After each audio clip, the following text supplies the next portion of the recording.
Friends, welcome to subject series.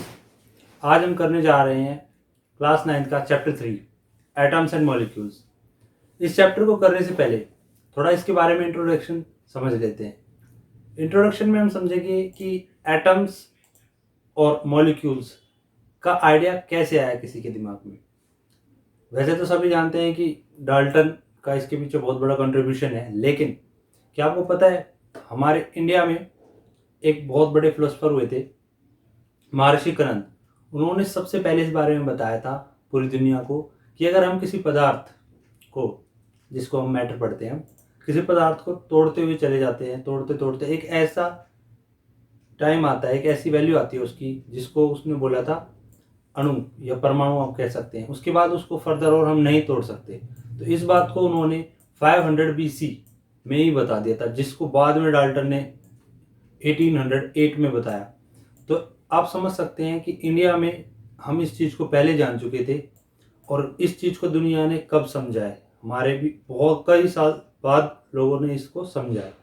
तो introduction में हम इतना ही समझेंगे। अभी ये थी एशियंट बात एटम्स के बारे में। अब हम मूव करते हैं हमारे इस चैप्टर की स्टार्टिंग में। इस चैप्टर को हम करने से पहले ये और समझ लेते हैं कि इस चैप्टर को हम 5 मॉड्यूल्स में ख़त्म कर सकते हैं बहुत ही ईजिली। इसमें ज़्यादा क्यूबरसम करना है, ज़्यादा इसमें टेंशन लेने की कोई जरूरत नहीं है। 5 मॉड्यूल्स बोले तो सबसे पहले मॉड्यूल में हम इसका पढ़ेंगे लॉज ऑफ केमिकल कॉम्बिनेशन। इसमें हम पढ़ेंगे कैसे कैसे कंबाइन करते हैं एटम्स। उसके बाद हम पढ़ेंगे इसमें आपका एटम होता क्या है, what is an atom. Third हम इसमें पढ़ेंगे what is a molecule, molecule क्या होते हैं, उनके स्ट्रक्चर्स क्या होते हैं, प्रॉपर्टीज क्या होती हैं। उसके बाद हम पढ़ेंगे कि केमिकल रिएक्शन जो होती है उसको कैसे लिखा जाए, how to write a chemical reaction and formulae. And last में हम मॉलिक्यूलर मास और मोल कंसेप्ट के बारे में पढ़ेंगे। तो इन 5 कंसेप्ट को करके ही चैप्टर हमारा क्लियर हो जाएगा बहुत इजीली। और क्वेश्चन आंसर्स के लिए आप लिंक चेक कर सकते हैं। Now start with our very first topic, that is your laws of chemical combination. देखिए, लॉज ऑफ केमिकल कॉम्बिनेशन का क्या मतलब है।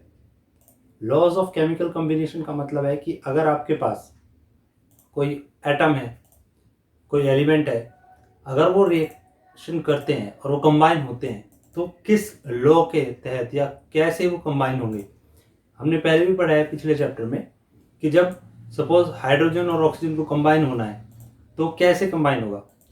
तो उसको कंबाइन करने के पीछे कोई लॉ काम करेगा, डेफिनेटली कोई ना कोई लॉ काम करेगा। जैसे कि अगर हम बात करें, इसी में सब टॉपिक आपका है लॉ ऑफ आपका constant proportion, law of conservation of mass. अगर आप कंजर्वेशन ऑफ मास की बात करते हैं तो बहुत ही ईजी है। अगर डेफिनेशन टर्म्स में आप समझे तो आप इतना कह सकते हैं, energy can neither be created nor be destroyed. इसी से ये बना है लॉ। कैसे? आप रिएक्टेंट्स लेते हैं, रिएक्टेंट्स के साथ रिएक्शन कराते हैं, एक प्रोडक्ट फॉर्म होता है। सपोज आपने रिएक्टेंट ए और बी लिया और प्रोडक्ट आपका कोई सी बन गया, तो जो ए का मास होगा और जो बी का मास होगा, कंबाइन करके जो मास होगा वो सी का होगा। अगर वहां पे अगर आप देखते हैं कि सी का मास थोड़ा कम बना है तो इसका मतलब उस मास के प्रोपोर्शनेट कुछ एनर्जी भी रिलीज हुई है।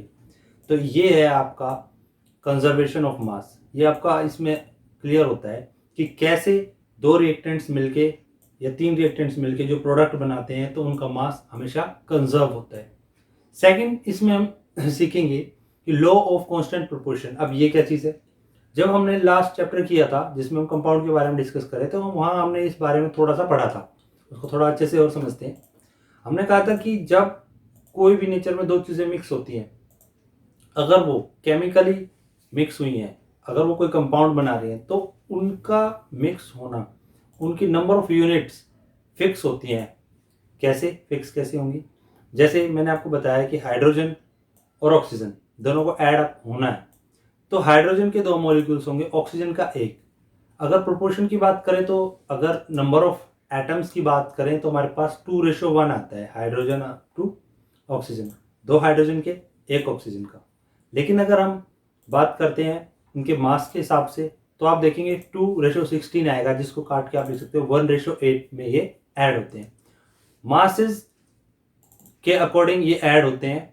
जिसका जितना मास होता है उसके अकॉर्डिंग वैलेंसी पे भी डिपेंड करता है कि वो जो कंपाउंड बनने वाला है वो क्या बनेगा। वैलेंसी और ये मासेस हम डिस्कस करेंगे इसी टॉपिक में लास्ट में।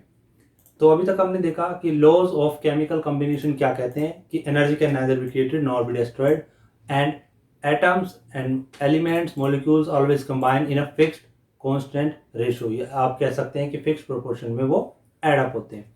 इसी में आगे करने से पहले हम बात करेंगे डाल्टन की। जैसे कि मैंने आपको अभी बताया, Dalton was a scientist who coined the term atom. What is atom? तो एटम की डेफिनेशन करने से पहले जरा ये देख लेते हैं कि डाल्टन ने कहा क्या था। ये तो हमें पता ही है, एटम सबसे छोटी यूनिट होता है किसी भी मैटर की।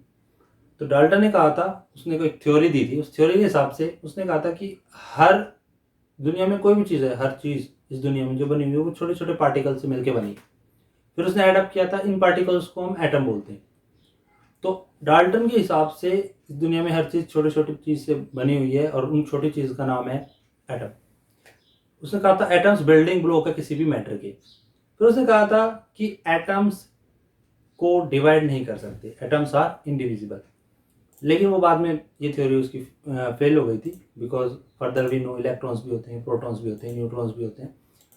थर्ड उसने कहा था कि एक एलिमेंट में जो एटम होंगे उनकी सारे एटम्स की प्रॉपर्टी सेम होगी और दूसरे एलिमेंट के जो एटम्स होंगे उनकी अलग होगी उनसे, यानी डिफरेंट से all the atoms of a element having same chemical property, all the elements of different compound having different chemical properties.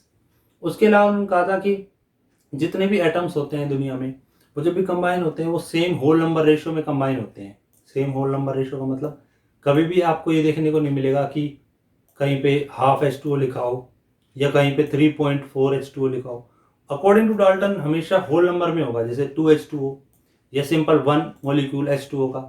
तो इन शॉर्ट कहने का मतलब ये है कि उसने प्रेडिक्ट किया था कि हमेशा होल नंबर में ही रहेगा, कभी भी ये आपका पॉइंट्स में या रेशो में नहीं होगा। जो कि इसके बाद भी हम देखते हैं, जैसे कई केमिकल फॉर्मूले हमारे ऐसे हैं जिसमें ये बात प्रूव नहीं होती और यहाँ पे डाल्टन की थ्योरी यहाँ पे भी फेल हो जाती है। तो हमने देखा डाल्टन की थ्योरी जो उस टाइम डाल्टन ने दी थी, आज से लगभग 200 साल पहले, वो कई मामलों में फेल होती है। लेकिन स्टिल आज भी इस चैप्टर को करते वक्त सबसे पहले हम डाल्टन के बारे में ही पढ़ते हैं। तो let's move to our next topic, that is your atom. Definitely chapter का नाम एटम है, एटम एंड मॉलिक्यूल्स है, तो सबसे पहले समझ लेते हैं एटम को। एटम जैसे कि हम सब जानते हैं is the smallest unit of a matter. अगर आप ये समझे कि जो हमारा घर है वो एक कोई स्ट्रक्चर है या कोई ऑब्जेक्ट है, तो वो बना है, उसका सबसे बिल्डिंग बेसिक ब्लॉक क्या होगा, वो होगी आपकी ईंटें, ब्रिक्स। एक ईंट को आप एक एटम कंसीडर कर सकते हैं। अगर एक ईंट, एक ब्रिक को आप एक एटम कंसीडर करेंगे तो आप समझ में आएगा आपको कि बहुत सारी ईंटें मिलके जो वॉल क्रिएट करती हैं और वॉल से फिर घर क्रिएट होता है। तो इसी तरह से बहुत सारे एटम्स मिलके बिल्डिंग ब्लॉक क्रिएट करते हैं, एलिमेंट बनाते हैं, एलिमेंट्स आपस में मिलके फिर और तरह के कंपाउंड बनाते हैं। तो इतना हम सबको इतना क्लियर हो गया कि एटम एक बेसिक बिल्डिंग ब्लॉक है। तो बेसिक बिल्डिंग ब्लॉक एटम के बारे में और समझते हैं। अब इतना हमें पता चल गया कि एटम बेसिक बिल्डिंग ब्लॉक है, तो उसकी कुछ प्रॉपर्टीज भी होती होंगी, तो उसके बारे में हम और समझते हैं। सबसे पहले हम समझेंगे कि how to represent it. Suppose आपके पास हाइड्रोजन का एटम है, आप उसको साइंटिफिकली कैसे रिप्रेजेंट करेंगे? क्योंकि जब हमने इनको डिस्कवर किया स्टार्टिंग में, तो एक प्रॉब्लम ये क्रिएट हुई कि इनको बार बार लिखना, कोई भी केमिकल रिएक्शन में इनको बार बार लिखना थोड़ा सा क्यूबरसम था, ऑड था। तो हमने इनके शॉर्टकट्स बनाने के लिए इनको सिंबल देने शुरू कर दिए। इनिशियली जब सिंबल दिए गए थे वो ज़्यादा आप कह सकते हो डिफिकल्ट थे, क्योंकि सबका अलग अलग डिज़ाइन था। जैसे इंग्लिश के अल्फ़ाबेट ABC होते हैं, ये इतने ईजी नहीं थे, ये बहुत ज़्यादा कॉम्प्लिकेटेड थे। फिर बाद में एक संस्था होती है हमारी IUPAC, यानी international union for pure and applied chemistry. उन्होंने एक प्रॉपर एक स्ट्रक्चर बनाया कि आइंदा से मिलने वाले जितने भी एलिमेंट्स होंगे, जितने भी एटम्स होंगे, उनका नाम हम पर्टिकुलर साइंटिफिकली सोच समझ कर रखेंगे कि ये रखा जाएगा। अदरवाइज पहले जहाँ पे वो मिलते थे उस हिसाब से उसका नाम रख देते थे, या जो साइंटिस्ट उसको डिस्कवर करा था उस साइंटिस्ट के नाम पे उसका नाम रख देते थे। लेकिन फिर साइंटिफिकली इनका नाम रखना शुरू कर दिया गया। तो जब साइंटिफिकली नाम रखना शुरू कर दिया गया तो उस तरह से सिंबल भी मिल गए। So we were talking about symbols. तो सिंबल की जहाँ तक बात है, जैसे अगर हम बात करें कॉपर की, Cu से उसको डिनोट कर देते हैं। हम बात करें सोडियम की तो Na से उसको डिनोट कर देते हैं। अगर हम बात करते हैं हाइड्रोजन की, कैपिटल H से उसको डिनोट कर देते हैं। जब जब हम सिंबल की बात करेंगे तो हम ये समझेंगे कि जब हम इसका सिंबल यूज़ करेंगे किसी भी एलिमेंट को या किसी भी एटम को डिफाइन करने के लिए, तो उसका फर्स्ट जो लेटर होगा वो कैपिटल होगा और जो दूसरे वाला होगा वो स्मॉल होगा। तो इसका मतलब अगर हम कोबाल्ट लिखना चाहते हैं तो हम कैपिटल C और स्मॉल o लिखेंगे, दैट मीन्स कोबाल्ट। अगर हमने कैपिटल C और कैपिटल O लिख दिया तो वो बन जाएगा आपका कार्बन मोनोऑक्साइड। तो ये बहुत ही बेसिक चीज़ें हैं जो हमें केमिस्ट्री में पता होनी चाहिए, अदरवाइज हमारे जो सम है, हमारे जो क्वेश्चंस है वो गलत हो जाते हैं। केमिकल रिएक्शन में भी इसमें बहुत ज़्यादा मिस्टेक हो जाती है अगर हम कैपिटल और स्मॉल लेटर्स का ध्यान नहीं रखते हैं। तो हमने यहाँ समझा एटम क्या होता है और हमने समझा एटम को रिप्रेजेंट कैसे कर सकते हैं। इसके बारे में हम ये पढ़ेंगे कि अभी अगर हम किसी भी एटम की बात कर रहे हैं तो उसका कुछ मास भी होता होगा। हालांकि जो एटम का मास होता है बहुत नेग्लिजिबल होता है, because being a single atom it's negligible, it's like mass of air, but still mass exist. And when we talk about different elements, when we talk about different atoms, तो उनका जो मास होता है वो ऑलमोस्ट स्टार्टिंग में तो क्या होता है, फर्स्ट अगर आप सीरीज देखेंगे एलिमेंट्स की, hydrogen, helium, lithium, beryllium, boron, carbon, nitrogen, यहाँ तक तो बस you just double up the atomic number, वो आपको मास मिल जाता है। लेकिन बाद में जैसे जैसे ये सीरीज बढ़ती रहती है वैसे वैसे इनके एटॉमिक मास जो है वो डबल से भी ज़्यादा होते हैं। उसका भी रीज़न है, we will clear it when we will be doing balancing. तो हमने समझा, सपोज हमारे पास है हीलियम, हीलियम हमारे पास है, इसका एटॉमिक नंबर 2 है, तो इसका मास होगा हमारे पास ऑलमोस्ट 4। तो इस तरह से हमारा एटॉमिक मास चलता है। एटॉमिक मास के अलावा हमारे पास, अब हमें पता है कि एटम के अंदर क्या क्या चीज़ें होती हैं। एटम बना होता है आपका इलेक्ट्रॉन से, एटम बना होता है आपका प्रोटॉन से और न्यूट्रॉन से। लेकिन खास बात क्या है, खास बात ये है कि जो न्यूट्रॉन्स होते हैं और जो प्रोटॉन्स होते हैं वो सेंटर में होते हैं, जबकि जो आपका इलेक्ट्रॉन है वो इसके चारों तरफ रिवॉल्व करता है। फर्दर एटम के बारे में हम समझेंगे नेक्स्ट चैप्टर में। अब हम मूव करते हैं हमारे नेक्स्ट टॉपिक जो कि है मॉलिक्यूल्स। मॉलिक्यूल्स, यस, मॉलिक्यूल्स किसे कहेंगे हम? मॉलिक्यूल किसको कह सकते हैं? मॉलिक्यूल हम कहेंगे एक ऐसी इंडिपेंडेंट आइडेंटिटी को जो एग्जिस्ट कर सकती है इंडिपेंडेंटली। मतलब अब तक जब हमने कहा था कि एटम है स्मॉलेस्ट यूनिट है मैटर का, लेकिन वो इंडिपेंडेंटली एग्जिस्ट नहीं कर रहा था। कोई भी एटम इंडिपेंडेंटली एग्जिस्ट नहीं करता। हम ये नहीं कह सकते ये गोल्ड का एक एटम रखा हुआ है, क्योंकि वो एग्जिस्ट ही नहीं करेगा। वो कंबाइंड फॉर्म में एक एलिमेंट की फॉर्म में एग्जिस्ट करेगा। जैसे प्योर गोल्ड है 24 कैरेट, तो ऐसे एग्जिस्ट कर रहा था। लेकिन मॉलिक्यूल की इतनी कैपेसिटी होती है कि वो इंडिपेंडेंटली एग्जिस्ट कर सकता है। जैसे ऑक्सीजन का मॉलिक्यूल O2, वो इंडिपेंडेंट एग्जिस्टेंस उसकी होती है।